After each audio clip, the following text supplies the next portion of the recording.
بسم اللہ الرحمن الرحیم۔ السلام علیکم ورحمۃ اللہ وبرکاتہ۔ ان الحمد للہ نحمده ونستعینه ونستغفره والصلاة والسلام على اشرف الانبیاء والمرسلین محمد وآلہ وصحبہ اجمعین، اما بعد۔ حاضرین و ناظرین، یہ درس نمبر 1298 ہے اور آج سورہ انبیاء کی 3 آیتوں کی تلاوت اور تشریح کی جائے گی۔ آیت نمبر 68، 69 اور 70، 68، 69 and 70۔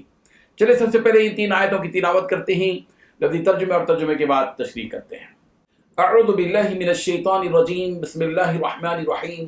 قالوا حرقوا وانصروا آلهتكم ان كنتم فاعلین، قلنا یا نار کونی بردا وسلاما علی ابراہیم وَأَرَادُوا بِهِ كَيْدًا فَجَعَلْنَاهُمُ الْأَخْسَرِينَ۔ صدق اللہ العظیم۔ لفظی ترجمہ یوں ہے، قالوا، انہوں نے کہا، حرقوا، تم جلا دو اس کو، منصروا، اور مدد کرو، آلہتکم، اپنے معبودوں کی، ان کنتم فاعلین، اگر ہو تم کچھ کرنے والے۔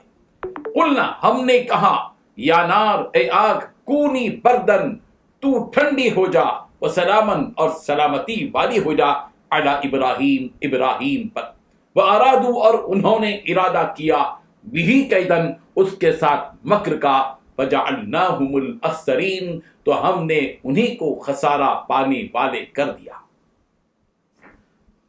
ترجمہ یوں ہے، وہ ایک دوسرے سے کہنے لگے، آگ میں جلا ڈالو اس شخص کو اور اپنے خداؤں کی مدد کرو اگر تم میں کچھ کرنے کا دم خم ہے۔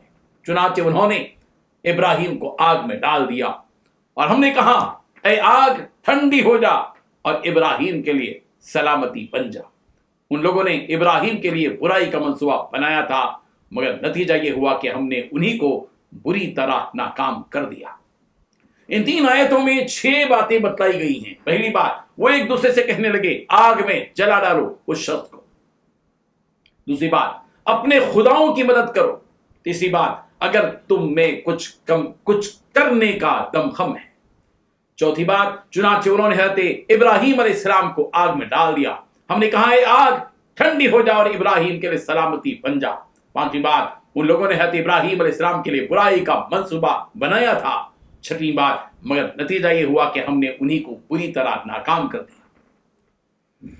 بزرگان محترم، جب حضرت ابراہیم علیہ السلام نے توحید کو دلیل سے پیش کیا اور قوم کے سامنے حق کا حق ہونا اور باطل کا باطل ہونا ظاہر کر دیا اور 2 اور 2 4 کی طرح ہر چیز کی وضاحت کر دی، تو قوم کے سامنے اب یہی ایک صورت باقی رہ گئی کہ وہ حضرت ابراہیم علیہ السلام کو اذیت پہنچائیں اور تکلیف دیں۔ چنانچہ لوگوں نے آپس میں کہا کہ ابراہیم کو آگ میں جلا ڈالو اور ان کو جلا کر اپنے خداؤں کی مدد کرو اگر واقعی تمہارے اندر کچھ کرنے کا دم خم ہے۔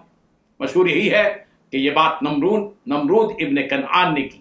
بعض مفسرین نے اور نام بھی لکھے ہیں۔ چنانچہ سب نے مل کر ڈھیر ساری لکڑیاں جمع کی، اور جب آگ بہت زیادہ بھڑک گئی اور وہ حضرت ابراہیم علیہ السلام کو راست آگ میں پھینک نہ سکے تو منجنیق نامی آلے کے ذریعے حضرت ابراہیم علیہ السلام کو آگ میں ڈال دیا۔ جس رب ذوالجلال نے نبیوں کو اپنی قوموں کی ہدایت کے لیے بھیجا، اس رب نے ان نبیوں کی حفاظت کی۔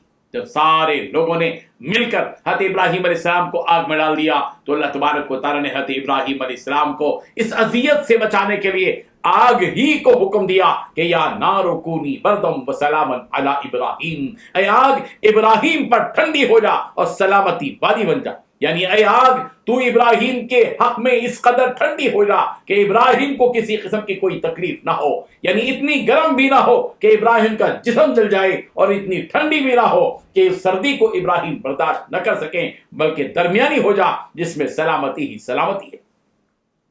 حضرت ابن عباس رضی اللہ عنہ فرماتے ہیں کہ اگر اللہ تعالیٰ آگ کو صرف یہ کہتے کہ ٹھنڈی ہو جا اور سلامن نہ کہتے تو آگ اس قدر ٹھنڈی ہو جاتی کہ حضرت ابراہیم اس کی ٹھنڈک کو برداشت نہ پا کر ہلاک ہو جاتے۔ اس واقعے سے سبق ملتا ہے کہ اللہ تعالیٰ ہر چیز پر قادر ہے۔ ان اللہ علی کل شیء قدیر، بے شک اللہ ہر چیز پر قدرت رکھنے والا ہے۔ وہ چاہے رب ذوالجلال تو بھڑکی ہوئی آگ کو اس قدر ٹھنڈا کر دے کہ اس کی ٹھنڈک انسان برداشت نہ کر سکے۔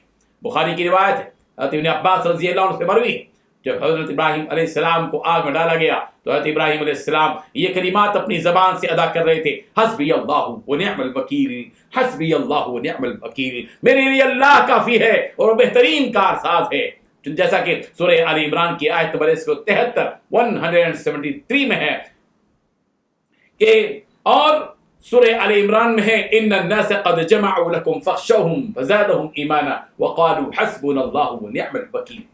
حضرت ابراہیم رضی اللہ عنہ سے روایت ہے، رسول رحمت صلی اللہ علیہ وسلم نے ارشاد فرمایا جب حضرت ابراہیم علیہ السلام کو آگ میں ڈالا گیا تو وہ یہ کہہ رہے تھے اللہم انک فی السماء واحد وانا فی الارض واحد اعبد، اے اللہ آپ آسمان میں اکیلے ہیں اور میں زمین میں اکیلا ہوں جو تیری عبادت کرتا۔ حضرت ابی بن کعب رضی اللہ عنہ سے روایت ہے، رسول رحمت صلی اللہ علیہ وسلم نے ارشاد فرمایا جب حضرت ابراہیم علیہ السلام کو قید کر لیا گیا اور انہیں آگ میں ڈالا گیا تو وہ یہ دعا پڑھ رہے تھے لا الہ الا انت سبحانک رب العالمین لک الحمد ولک الملک ولا شریک لک، نہیں ہے کوئی معبود پروردگار آپ کے سوا، آپ پاک ہیں، رب العالمین ہیں، آپ ہی کے لیے تعریف ہے، آپ ہی کی سلطنت ہے اور آپ کا کوئی شریک نہیں ہے۔ پھر حضرت ابراہیم علیہ السلام کو منجنیق میں رکھ کر لوگوں نے پھینکا۔ حضرت جبرائیل علیہ السلام نے اس وقت حضرت ابراہیم علیہ السلام کا استقبال کیا اور پوچھا آپ کو کس چیز کی ضرورت ہے؟ حضرت ابراہیم نے فرمایا آپ سے کوئی حاجت نہیں۔ حضرت ابراہیم علیہ السلام سے جبرائیل امین نے کہا کہ آپ اللہ سے مانگیے، تو آپ اللہ سے مانگیے جو میری حالت سے واقف ہے، اس سے سوال کی کوئی حاجت نہیں۔ فرمایا حضرت ابراہیم علیہ السلام نے جو رب ذوالجلال میری حالت سے واقف ہے اس سے سوال کی کوئی حاجت نہیں۔ اللہ تعالیٰ نے فرمایا یا نار کونی بردم وسلاما علی ابراہیم۔ اللہ تعالیٰ ان حقیقتوں کو سمجھنے کی توفیق عطا فرمائے اور رب ذوالجلال پر وہ توکل کرنے کی توفیق عطا فرمائے جو توکل انبیاء کرام علیہم الصلوۃ والتسلیم میں تھا۔ آمین وآخر دعوانا الحمدللہ۔